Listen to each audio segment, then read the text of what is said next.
Voilà les deux choix qu'il y a. Ce n'est pas le choix d'une religion contre une autre, d'une philosophie religieuse contre une autre. Non. C'est le choix pour Dieu ou le choix pour Satan. Il n'y a pas d'intermédiaire. Nous sommes responsables de nos choix. Nous sommes responsables de notre destinée. Nous ne pouvons pas accuser Dieu à cause de nos mauvais choix. Nous ne pouvons pas accuser Dieu à cause de notre irréflexion, à cause de notre égoïsme, ne pensant qu'à nous-mêmes. Nous en portons l'entière responsabilité. Souvenons-nous que chacun de nos choix porte à conséquence. Choisir dans la vie chrétienne, c'est une chose qui est nécessaire. Le choix commence dès l'instant où nous choisissons Jésus et nous nous repentons. Nous nous repentons et nous lui demandons pardon en confessant nos péchés. Désormais, nous changeons de route et nous choisissons pour le chemin de la vie. Désormais, nous marchons dans la vie chrétienne. Trop de chrétiens s'enferment dans le passé. Il y a des chrétiens très sincères dès le départ et ils ont choisi pour Jésus-Christ. En foi de quoi leur vie a été changée et transformée. Ils ont confessé leurs péchés. Ils sont venus à Christ. Ils ont brisé leur cœur orgueilleux.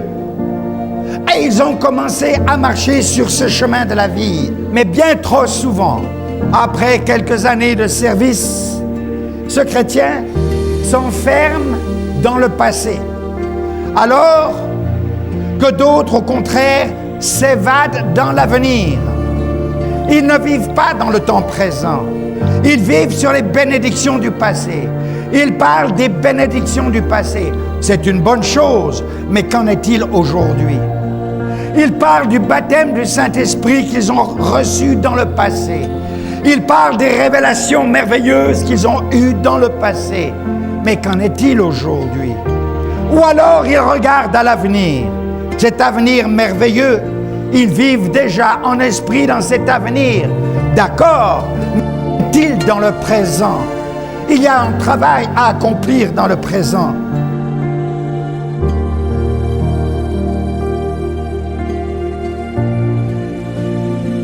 Nous allons faire une première lecture dans Ésaïe au chapitre 65.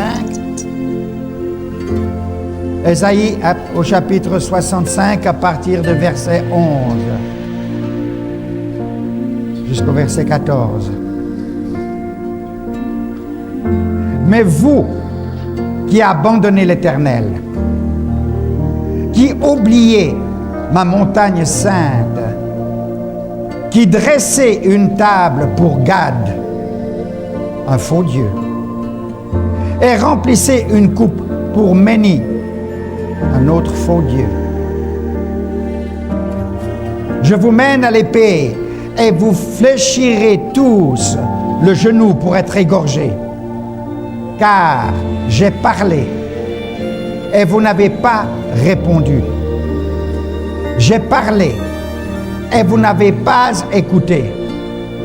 Mais vous avez fait ce qui est mal à mes yeux et vous avez choisi ce qui me déplaît. C'est pourquoi ainsi parle le Seigneur l'Éternel. Voici que mes serviteurs mangeront, mais vous aurez faim. Voici que mes serviteurs boiront, mais vous aurez soif.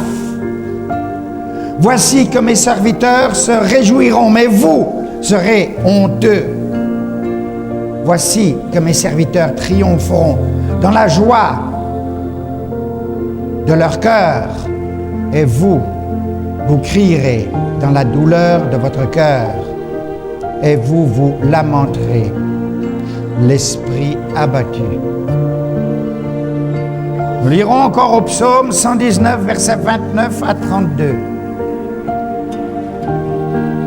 Psaume 119, versets 29 à 32. Écarte de moi la voie de la fausseté et accorde-moi la grâce de suivre ta loi. Je choisis la voie de la fidélité. Je me conforme à tes ordonnances. Je m'attache à tes préceptes éternels. Ne me rends pas honteux. Je cours dans la voie de tes commandements. Bon ou mauvais choix? Déjà dimanche dernier, nous avons parlé largement sur le choix et combien le choix est nécessaire. Et quand nous laissons le choix, Dieu manifeste sa grâce, mais aussi il reconnaît notre liberté. Notre liberté d'obéir ou de désobéir. De prendre, de choisir le chemin de la vie ou le chemin de la mort. Tout est dit clairement. Tout est dit absolument clairement. Il n'y a pas de zone d'ombre. Et là, nous voyons ici deux choix différents. Dieu dit, vous m'avez abandonné. Vous avez oublié ma montagne sainte. Mais voilà, vous servez les faux dieux. Vous dressez une table devant pour Gad et remplissez des coupes pour Méni, des faux dieux. C'est pour cela que je vous mènerai à l'épée et je vous jugerai. Car j'ai appelé et vous n'avez pas répondu. J'ai parlé et vous n'avez pas écouté. Vous avez fait ce qui est mal à mes yeux et vous avez choisi ce qui me déplaît. Voilà, ce que Dieu dit, il y a conséquence suivant le choix que nous faisons. Bien trop souvent, nous négligeons l'importance du choix. Nous nous laissons aller selon les circonstances. Nous nous laissons aller selon les modes du monde. Nous nous laissons aller selon les idées et les philosophies qui nous entourent. Nous suivons la foule, pour ainsi dire. Nous faisons ce qui plaît à ceux qui nous entourent, pour plaire bien trop souvent à l'homme et non pas à Dieu. Car nous ne cherchons pas auprès de Dieu la sagesse, l'intelligence et la connaissance pour chercher ce qui est juste, ce qui est bien, ce qui est honorable.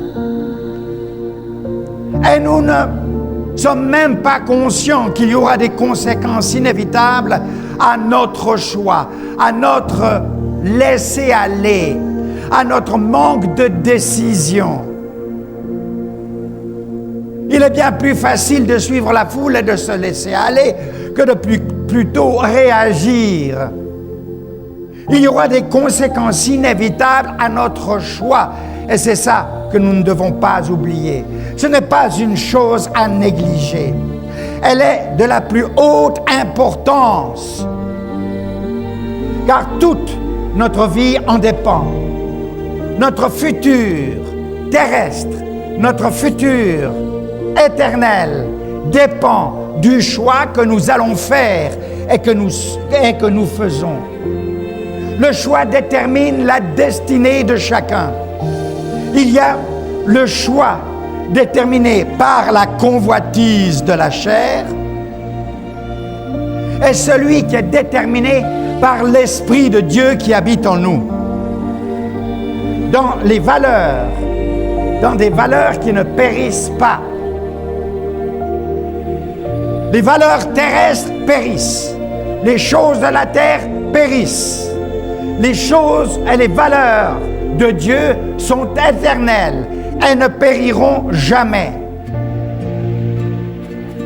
Qu'avons-nous à hésiter entre ces deux choix?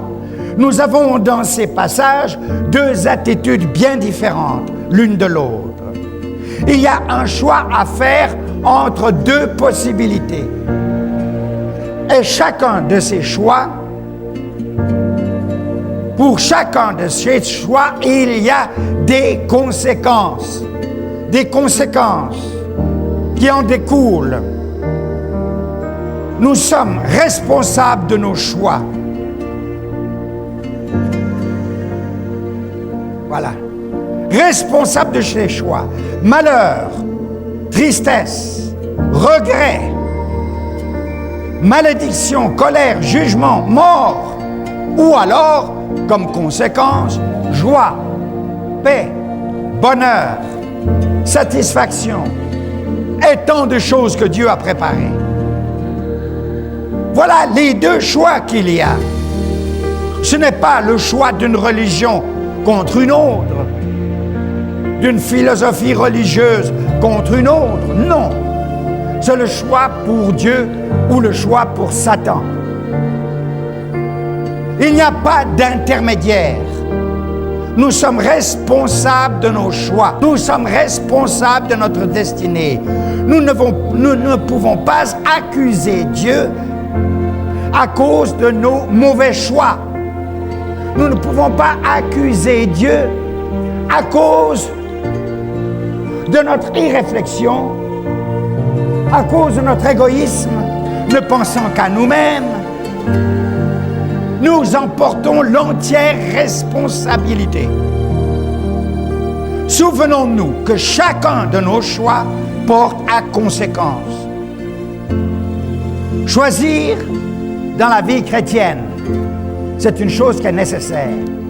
Le choix commence dès l'instant où nous choisissons Jésus et nous nous repentons.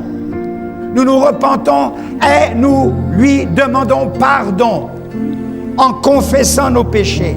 Désormais, nous changeons de route et nous choisissons pour le chemin de la vie.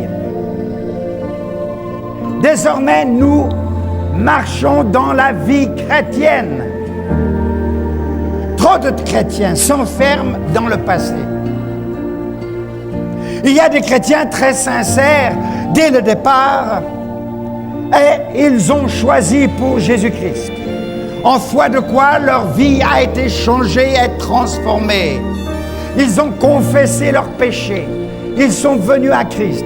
Ils ont brisé leur cœur orgueilleux.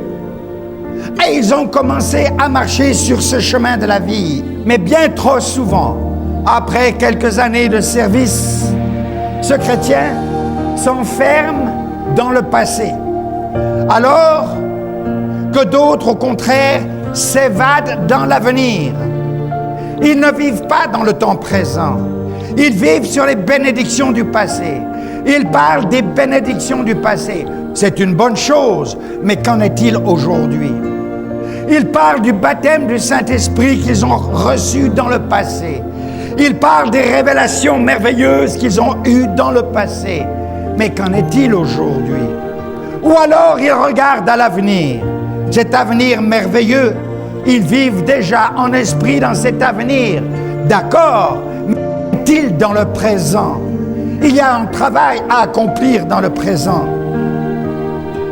Les expériences d'hier et les délivrances de demain ne peuvent pas nous faire oublier le présent avec les tâches et les ressources que Dieu nous donne et les responsabilités qu'il nous a confiées.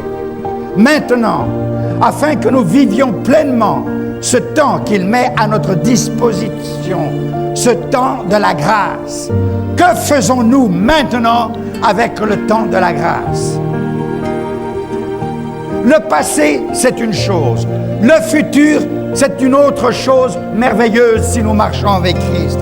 Mais le présent, que faisons-nous dans le présent, aujourd'hui, au milieu des problèmes de ce monde et de ce pays? Que faisons-nous dans cette dispensation de la grâce qui va finir un jour?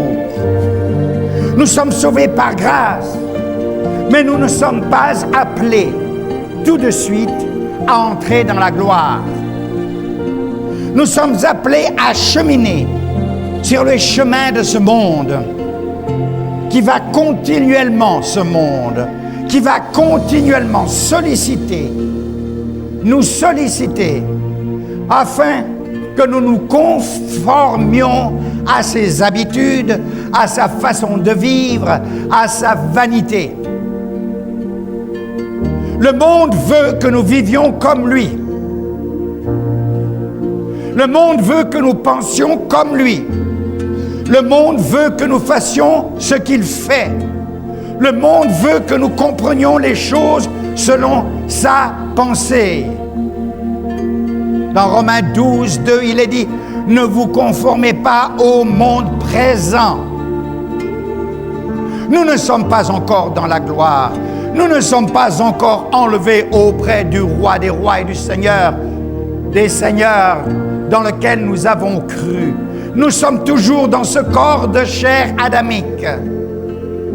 Mais en nous, il y a une nouvelle vie lorsque nous sommes nés de nouveau. Une nouvelle vie, une vie éternelle, une vie qui ne périra jamais, une vie qui va se renouveler chaque jour, une vie qui ne va jamais vieillir, une vie qui verra Dieu. Quant à ce corps de chair, il est appelé à disparaître, car ce corps de chair a la marque d'Adam. Et la marque d'Adam, c'est le péché. Ce corps de chair doit être dominé par la nouvelle nature qui est en nous depuis que nous avons cru en Christ. Alors, l'homme nouveau doit supplanter le vieil homme chaque jour. Romains 12, 2, il est dit « Ne vous conformez pas au monde présent ». C'est-à-dire, ne faites pas ce que le monde fait. Ne parlez pas comme le monde parle. N'allez pas où le monde va. Ne cherchez pas les objectifs du monde. Nous devons joindre à notre foi la vertu, afin de ne pas tomber dans l'adultère spirituel, oubliant que l'amour du monde est inimitié contre Dieu. Nous sommes dans le monde, mais nous ne sommes pas du monde. Le monde est tout autour de nous, comme un bateau qui est sur l'eau. Mais si le monde est en nous, nous coulerons comme si l'eau est dans le bateau. Dans Jacques 4, 4, il est dit « Adultère, ne savez-vous pas que l'amour du monde est inimitié contre Dieu ?» Pourquoi adultère? Parce que infidèle, tu appartiens à un maître, tu appartiens à un nouveau mari, tu es fiancé au roi des rois et au Seigneur des seigneurs, tu appartiens à son épouse. À son épouse. Adultère, ne savez-vous pas que l'amour du monde est inimitié contre Dieu? Celui donc qui veut être ami du monde se rend ennemi de Dieu. Grave, c'est grave. Ennemi de Dieu. Nous avons donc un choix à faire entre le monde, avec ses habitudes, le monde, avec ses cultures, avec son langage, avec sa coutume, avec sa façon de voir. Nous devons faire un choix d'avec le monde ou avec Dieu. Nous ne pouvons pas introduire dans la maison de Dieu les coutumes du monde, la façon de vivre du monde, le désordre du monde, le mensonge du monde, la magouille du monde. J'emploie souvent ce mot parce qu'il est tellement actuel. Nous ne pouvons pas introduire dans la maison de Dieu le désordre du monde, la convoitise du monde, l'orgueil du monde. Dès l'instant où nous laissons pénétrer ces choses-là, eh bien, mes amis, nous sommes du monde et nous ne sommes pas de Dieu. Donc, il faut choisir. Nous ne pouvons pas employer le langage du monde, les coutumes du monde.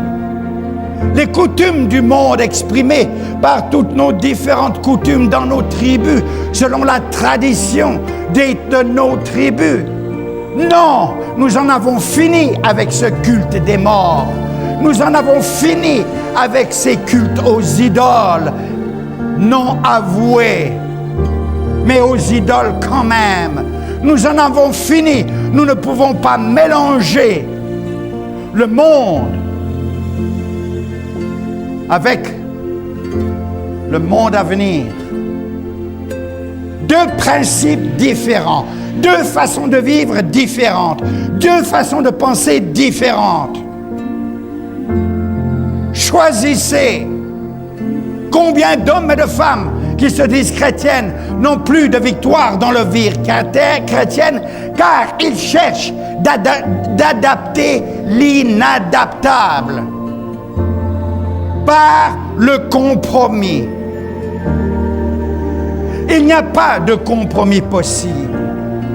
Nous avons donc un choix à faire entre le monde, ses habitudes, sa culture, son langage, sa façon d'être, sa façon de parler, son comportement, d'avec Dieu, avec la culture du royaume des cieux,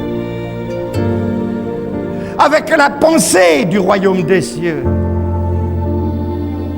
avec le comportement d'un homme et d'une femme saints qui ressemblent à Jésus-Christ.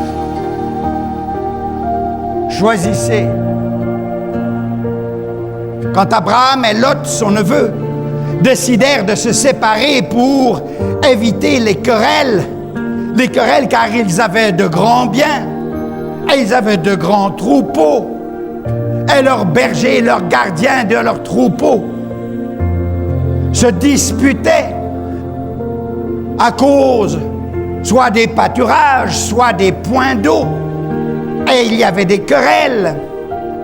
Et Lot et Abraham, Lot était le neveu d'Abraham, ont décidé de se séparer. Et nous voyons dans Genèse 13, 10 à 11, Lot leva les yeux et vit toute la plaine du Jourdain qui était entièrement irriguée, avant que l'Éternel détruise Sodome et Gomorrhe. C'était jusqu'à Tsoar, comme un jardin de l'Éternel, comme le pays d'Égypte, c'est-à-dire, vous savez que chaque année, le fleuve Nil débordait, avait des crues, et tout le limon restait sur les terres, et ceci donnait des cultures très, très riches. Lot choisit donc pour lui toute la plaine du Jourdain et partit vers l'est. C'est ainsi qu'ils se séparèrent l'un de l'autre. Lot avait été élevé dans la maison d'Abraham, avec la foi d'Abraham. Il connaissait la vérité.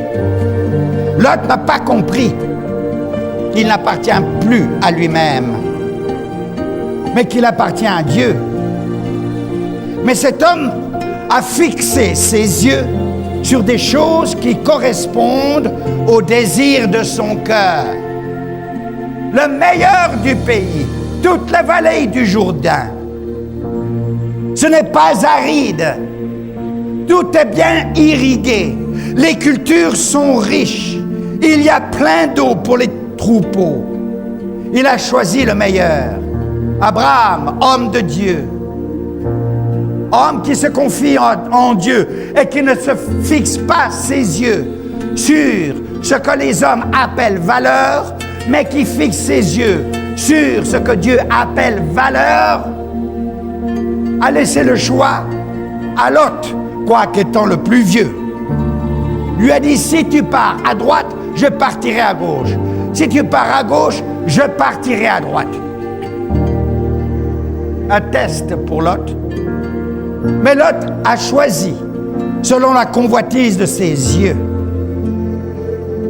selon les désirs de son cœur. Mais son choix est désastreux. Peut-être qu'au point de vue humain, c'était la meilleure partie du pays. Au point de vue humain, c'était la richesse, c'était l'abondance. C'était tout ce qu'il y avait de meilleur. C'était le confort. C'était une vie assurée. Et pourtant, son choix est désastreux. Il a choisi selon la convoitise de ses yeux. Au lieu de prospérer, il a tout perdu. Tout. Et sa vie est une démonstration des paroles de Jésus dans Jean 12, 25, où il dit, « Celui qui aime sa vie la perd. Et celui qui a de la haine,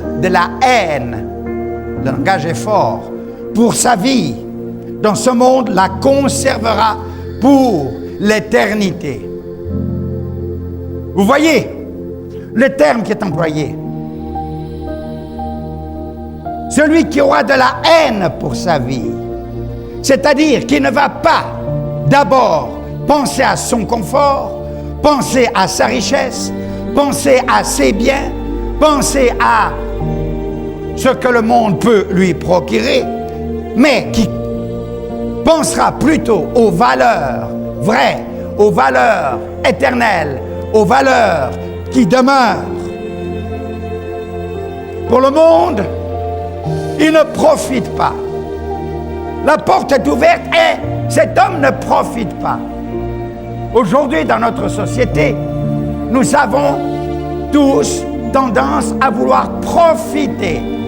Mais quand on veut profiter, c'est la manifestation de la chair. Combien d'hommes et de femmes veulent profiter? Ils voient une possibilité, quelque part, profiter. Même profiter de choses illicites, profiter de choses immorales, tout simplement parce qu'il y a un profit, mais ce profit n'est pas bon, il est mauvais. Non. Oui, je suis dans le besoin. Dois-je profiter avec ce qui est illicite? Non. Je suis dans le besoin, mais ma foi est dans mon Dieu. Et je ne veux pas chercher à profiter dans des choses qui vont m'amener plus tard à la ruine spirituelle, la ruine morale, la condamnation, le rejet, le blâme de la part de mon Dieu. Lot connut la guerre avec son choix. Il connut le pillage. Il connut la captivité. Il connut la tristesse. Il connut le tourment. Le tourment d'une âme pourtant juste. Il est parlé de Lot qui tourmentait son âme juste. Il est resté juste, Lot, mais il a mal choisi. Un homme juste, mais qui a mal choisi, qui a choisi en regardant au profit qu'il ferait, et non pas en regardant à Dieu. Il a mal choisi selon de faux critères. Quel est ton critère dans ton choix? Il perdit ses biens. Il perdit sa femme. Il perdit sa famille. Et il a même perdu son honneur. Lot.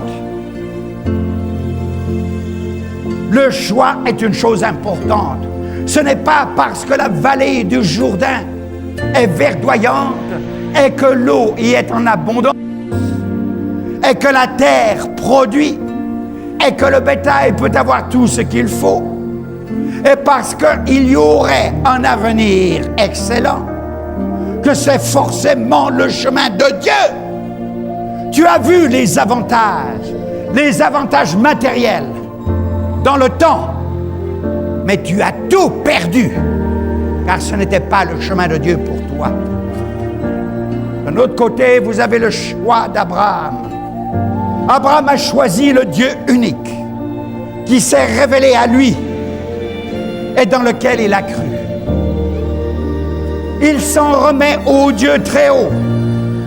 Il ne voulut rien pour lui de façon égoïste. Mais Dieu le fit prospérer, même sur des terres arides. Alléluia.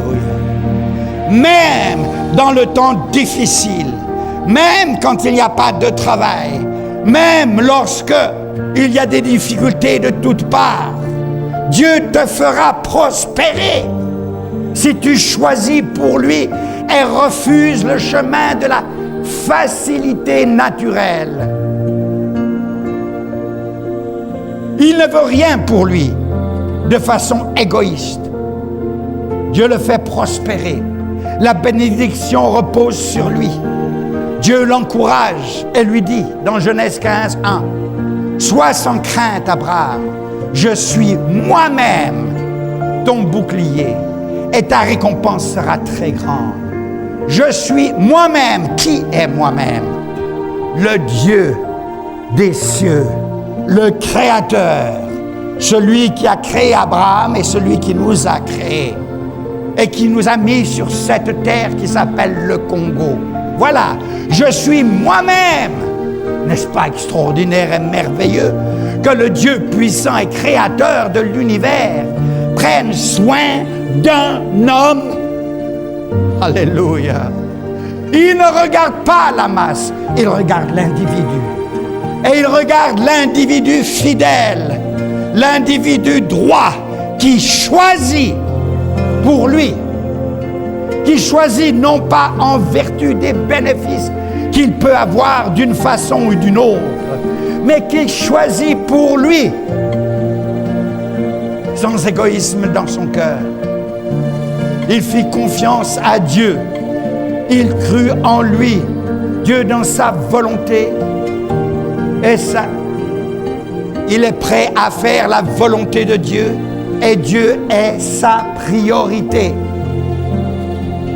Dieu tient ses promesses. Et il devient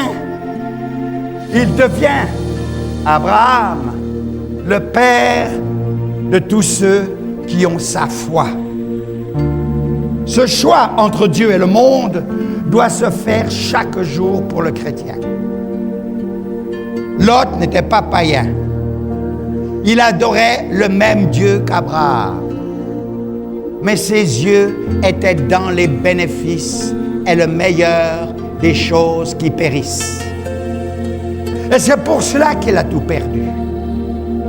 Voilà. Et c'est ainsi que nous aussi, nous sommes appelés à faire un choix. Le monde nous presse, mais nous devons savoir de quel côté nous sommes. Le monde va exercer sur nous toutes sortes de pressions, à tous les niveaux. Mais nous devons savoir à qui nous appartenons et quelles sont nos priorités. Comme Abraham, celui qui a l'amour du Père en lui doit refuser sans cesse les offres du monde. Le monde va nous offrir beaucoup de choses. Le monde va nous dire beaucoup de choses. Qu'allons-nous faire et qu'allons-nous choisir? Jean 14, 24. Celui qui ne m'aime pas ne garde pas mes paroles. Et la parole que vous entendez n'est pas de moi, mais du Père qui m'a envoyé. C'est Jésus qui disait cela. Celui qui ne m'aime pas ne garde pas mes paroles. Et la parole que vous entendez n'est pas de moi, mais du Père qui m'a envoyé. Jésus a toujours mis son Père en avant. Il ne s'est pas mis lui-même en avant. Lui-même, qui était-il?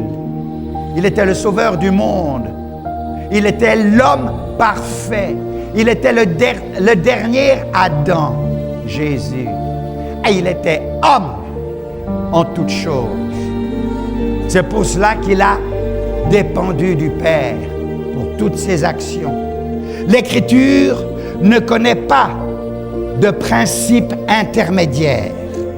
Elle ne connaît pas de position neutre. Elle ne connaît pas de gens non décidés qui marchent dans l'à peu près. Non.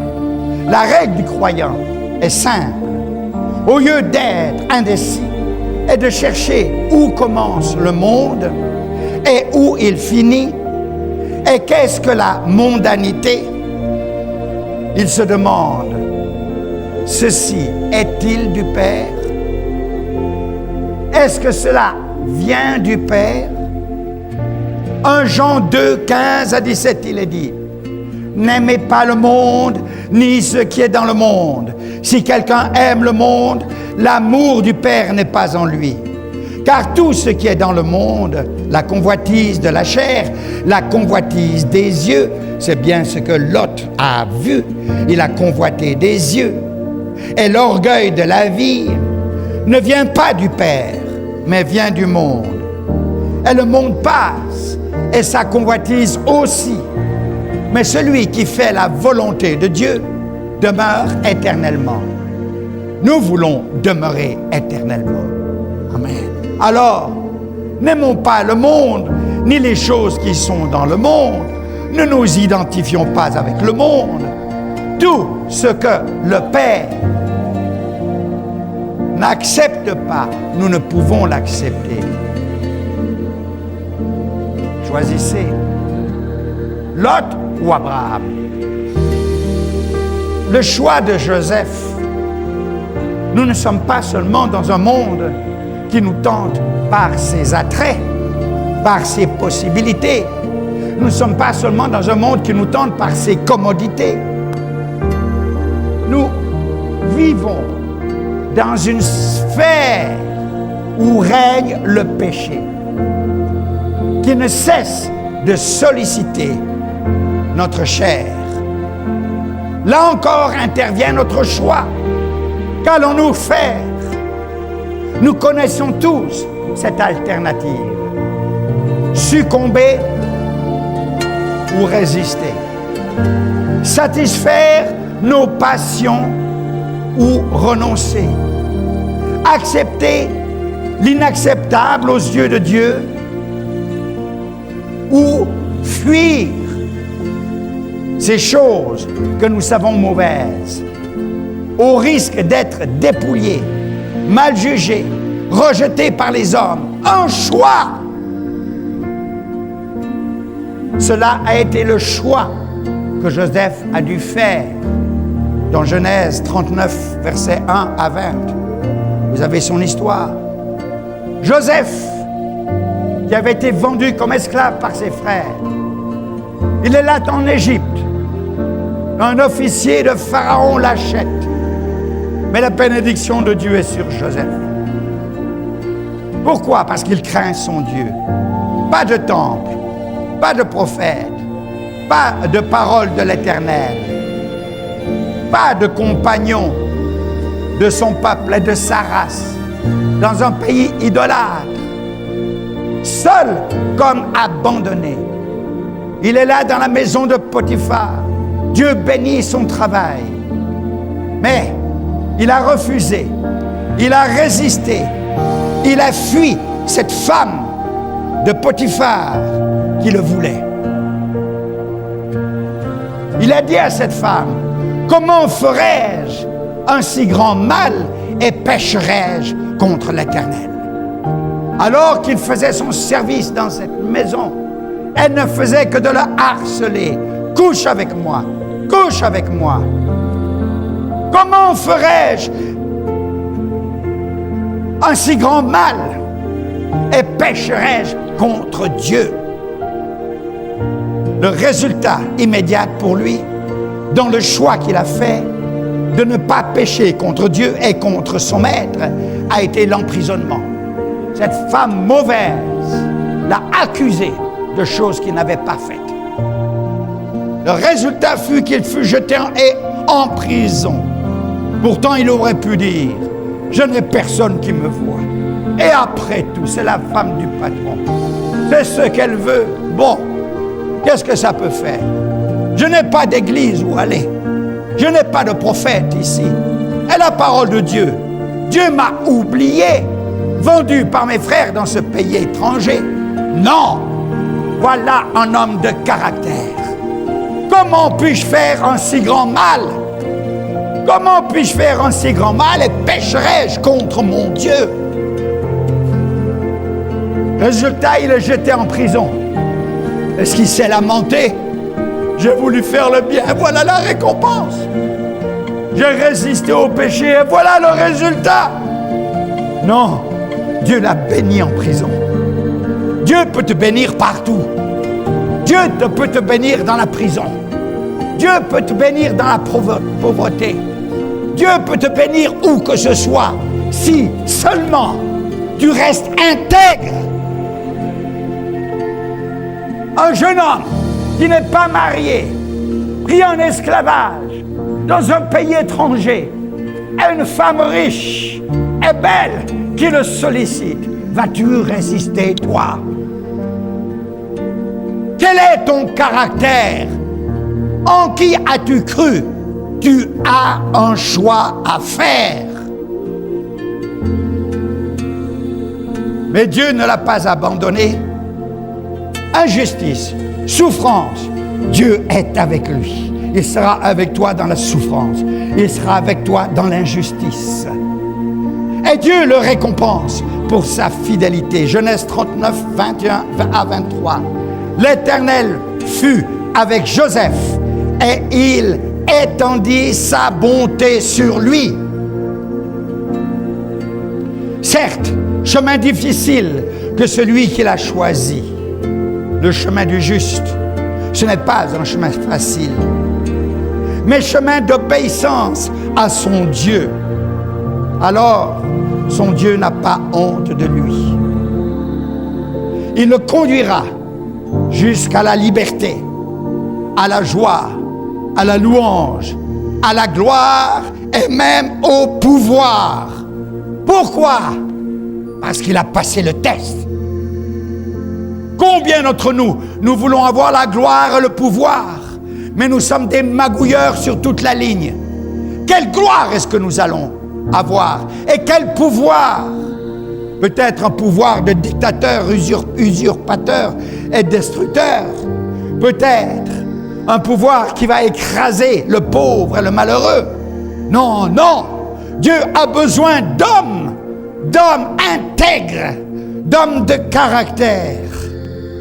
Et si ces hommes choisissent pour le bien et que même tous se moquent d'eux et les oppriment jusqu'à les jeter en prison et que sais-je encore, ne craignez point, car Dieu te verra là où tu es. Il te sortira, il te donnera la liberté, la paix, la joie et le pouvoir. Ce choix entre l'esprit et la chair est à tout moment devant nous. À tout moment. Nous ne sommes pas encore dans la gloire, non. Nous sommes encore sur la terre, oui. Nous sommes encore dans ce corps de chair, oui. Et c'est là que notre caractère se forme. Ce choix entre l'esprit et la chair est devant nous. Tout ce qui n'est pas de l'esprit est de la chair. Dans Jean 3, 6. Ce qui est né de la chair est chair, c'est Jésus qui dit ça. Ce qui est né de l'esprit est esprit. Deux choses. Que choisis-tu? Le chemin de l'esprit ou le chemin de la chair? La chair, elle périt. L'esprit est éternel. Nous devons fuir la convoitise si nous voulons honorer Dieu. Chaque jour, nous avons à fuir le mal, à poursuivre le vrai, la foi, la vraie foi, l'amour, la justice, la paix. Chaque jour, nous avons à faire ce choix. Dans 2 Timothée 2, 22, il est dit « Fuis les passions de la jeunesse ». C'est ce que Joseph a fait. Fuis les passions de la jeunesse et recherche la justice, la foi, l'amour, la paix avec ceux qui invoquent le Seigneur d'un cœur pur. Et maintenant, nous arrivons au choix de Moïse. Nous devons encore affronter les satisfactions légitimes que réclame notre moi. Tous ces avantages naturels que la chair réclame et que le monde nous procure. Oui, le monde nous offre beaucoup de choses pour une vie facile. Nous offre beaucoup de choses et si nous pouvons les acheter, pourquoi pas? Moïse, par choix, refusa d'être appelé le fils de la fille de Pharaon. Il refusa les avantages de l'Égypte. Moïse avait été un grand général dans les armées égyptiennes.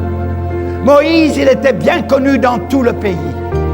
Il était dans la famille de Pharaon jusqu'au jour où il a écouté et entendu l'appel de Dieu. Il a choisi Moïse, alors qu'il avait les avantages de l'Égypte, les serviteurs et les servants, les facilités d'une vie moderne de l'époque, alors qu'il avait les honneurs et la gloire de l'Égypte, et qu'il avait étudié à toutes les plus hautes universités de l'Égypte. Moïse qui était honoré et qui avait son entrée dans le palais de Pharaon quand il voulait, avec l'autorité et des serviteurs qui se prosternent devant lui. Moïse a choisi non pas les facilités de la chair, les facilités de l'Égypte qu'offre la vie moderne, quelle qu'elle soit, non. Il a choisi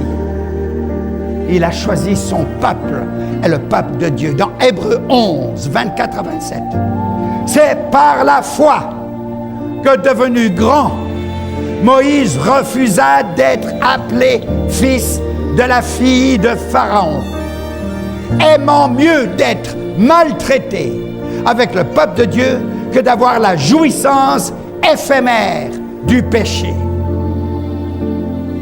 La jouissance éphémère du péché. Il y a une jouissance dans le péché. Il y a une jouissance dans les choses de ce monde. Mais il rejeta tous ses honneurs. Il aima mieux d'être maltraité avec le peuple de Dieu. Il aima mieux marcher à pied dans le désert avec son bâton. Il aima mieux passer 40 ans dans le désert à garder des troupeaux. Lui, le grand Moïse, regardez-le. Dieu est en train de le modeler pour la tâche à laquelle il l'appelle. Et Moïse a choisi. Mais dès l'instant où il a choisi, Dieu l'a pris en main pour former en lui l'homme qu'il voulait qu'il soit. Et ceci a demandé 40 ans. C'est dans ce choix qu'a résidé toute la force de ce grand homme de Dieu, que Dieu a pu utiliser pour la libération du peuple, de son peuple. Il n'a pas choisi pour les facilités. Il n'a pas choisi pour le confort et les honneurs, ou le pouvoir ou la gloire des hommes. Mais il a choisi pour Dieu et pour sa volonté, afin de le servir, pour la gloire à venir, ayant ses yeux sur la rémunération éternelle. Une gloire qui ne périra jamais. Beaucoup d'autres dans la parole de Dieu à travers les âges ont choisi, à travers les siècles, ont dû choisir. À cause de ce choix, beaucoup ont souffert. Ils ont été dépouillés de leurs biens. Ils ont été rejetés de la société.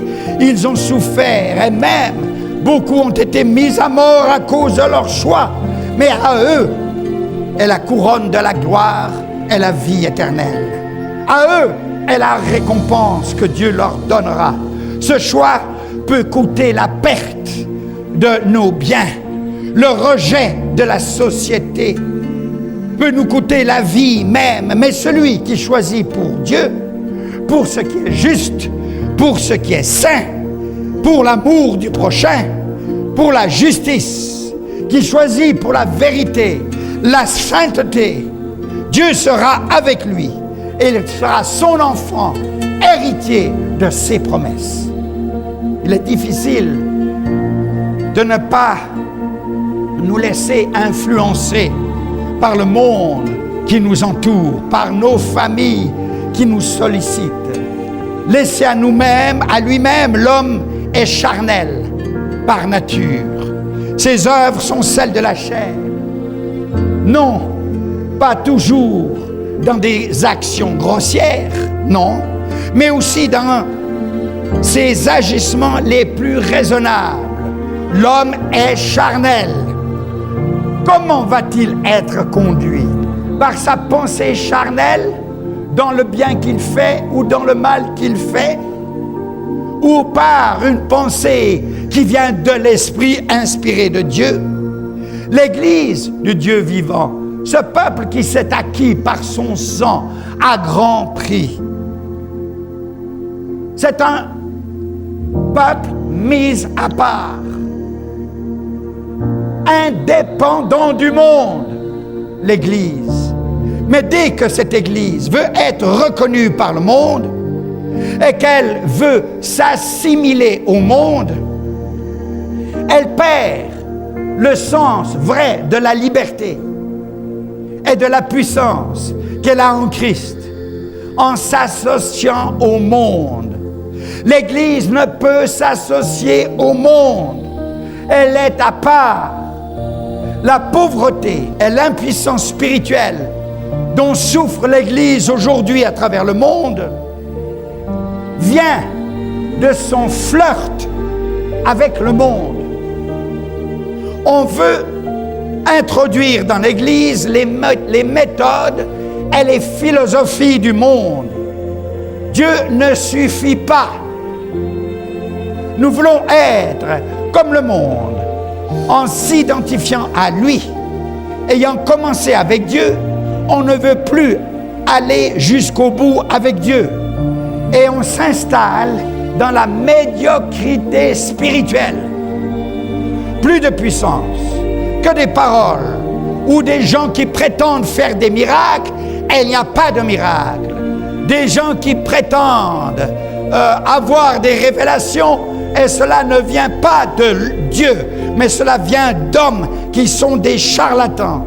Nous sommes alors incapables de répondre aux besoins de ceux qui nous entourent. On ne cherche qu'à répondre à nos propres besoins personnels. Nous devenons inutiles pour le royaume des cieux. Et même, nous devenons nuisibles et empêchons les hommes d'entrer dans le royaume des cieux par nos compromis. Voilà l'Église que nous avons dans les temps modernes d'aujourd'hui. Pourquoi? Parce que l'Église veut être reconnue par le monde. Elle veut avoir les honneurs du monde. Et pour cela, elle se compromet dans son message, dans sa conduite. Elle se compromet et ses membres se compromettent.